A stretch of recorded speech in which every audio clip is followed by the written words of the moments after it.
We have a 2002 Toyota Avalon with 155,000 miles, and today we'll be replacing the motor mounts and the transmission mount. The only mount we won't be replacing, because we checked it out and it looks like it's in pretty good shape, is the rear mount, which is up against the firewall. It's a pretty hefty mount, and the rear mounts don't really get a lot of stress and wear out. So I'll focus mostly on the front mount, which is under a lot of torque stress during acceleration. The side mount, which is the torque rod, that breaks a lot when the front mount is under a lot of stress.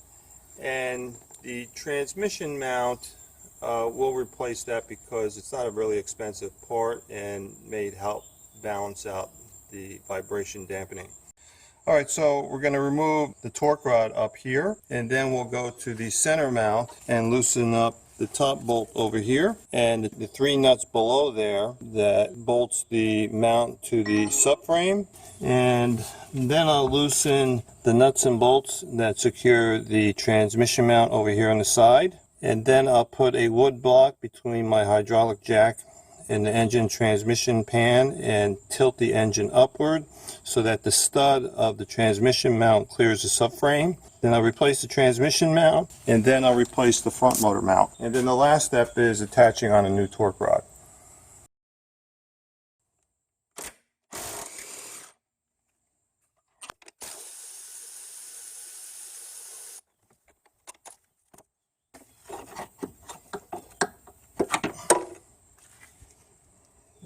Let's see how broken it is.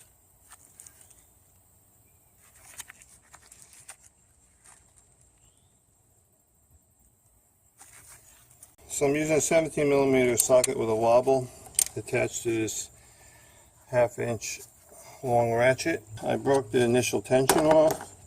I'll loosen it up some more.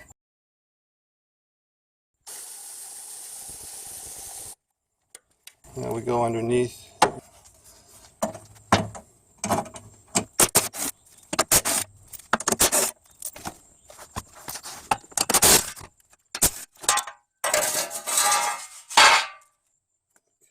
Some vacuum tubes here. So you got one bolt over here.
So now I have to tilt the whole transmission up until the studs in the mount clear the subframe. So I'm going to use a wood block between my hydraulic jack and the transmission pan.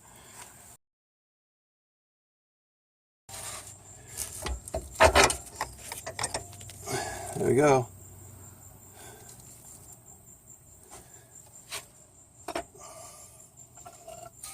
So we lifted the transmission high enough so that these studs cleared the subframe, and then the holes lined up perfectly. The bolt should thread in by hand easily, otherwise if it doesn't, then you may have cross-threaded it. When we lower the engine, we have to tilt it in a manner so that these studs line up.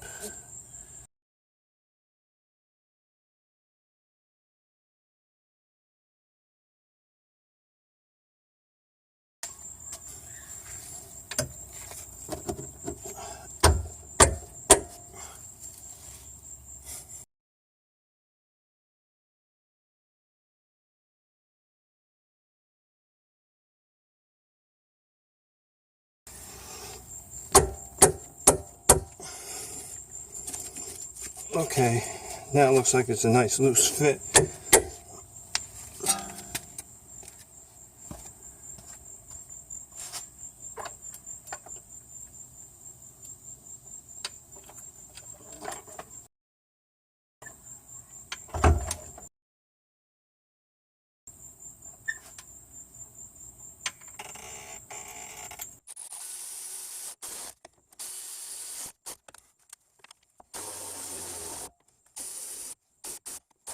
So we'll put on these new nuts on the base of the new transmission stud after we replace the front mount.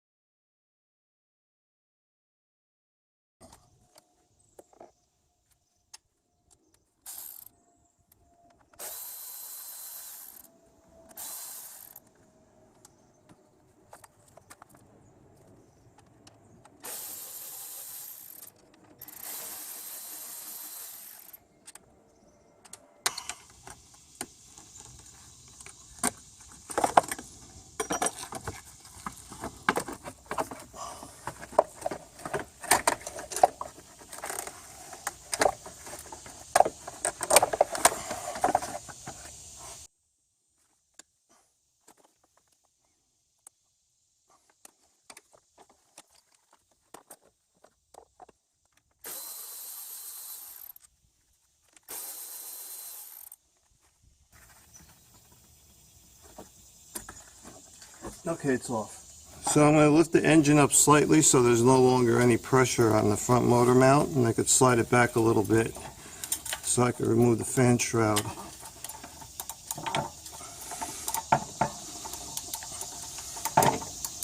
See, okay, there we go. See, now the motor mount's loose.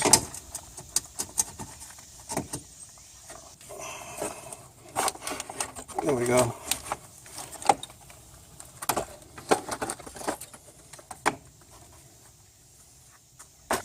Okay, so there's no more pressure on the motor mount. I just have to remove this bolt, and there's an electrical fitting over here I have to detach.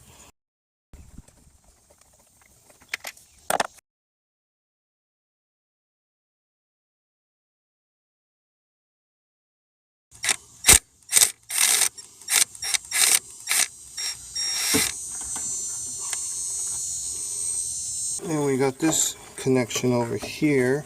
I'll just take the hoses off.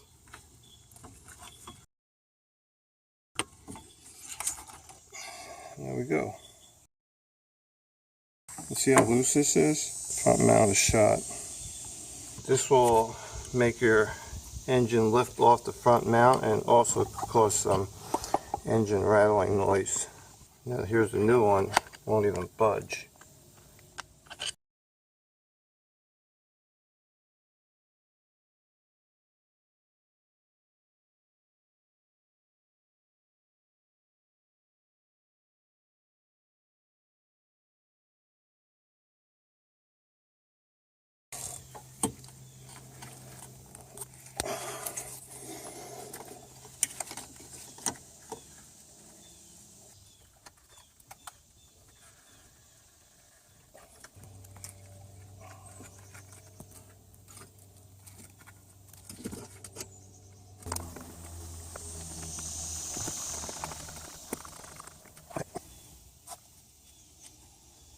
So I use a piece of paper towel, and that'll prevent the bolt from coming off. So the mount's loose, so we could line up the mount bolt hole with the bolt, and we could just lower the engine onto everything, and we'll just tighten everything up. Now we'll lower the engine. There. Now we can just tighten everything up.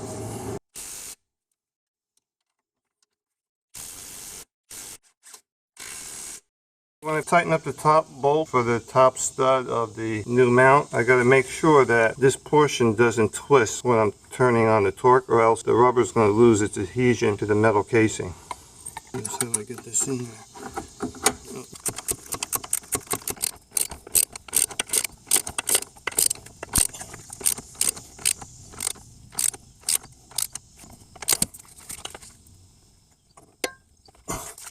So the front mount is torqued down and done, and the transmission mount I just have to put on the 17mm nuts, and then we finally put on the torque rod.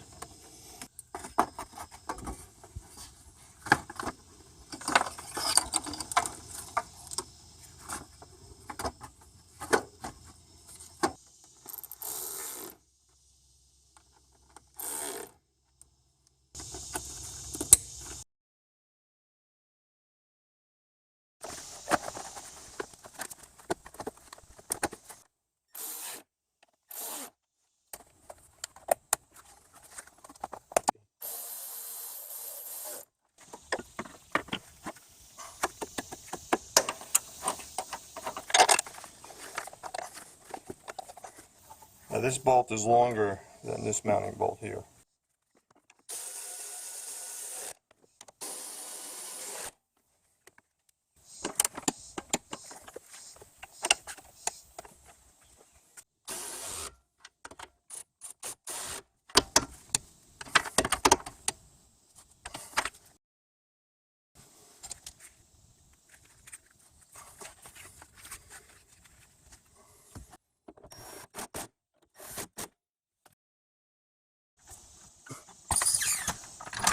And we're done.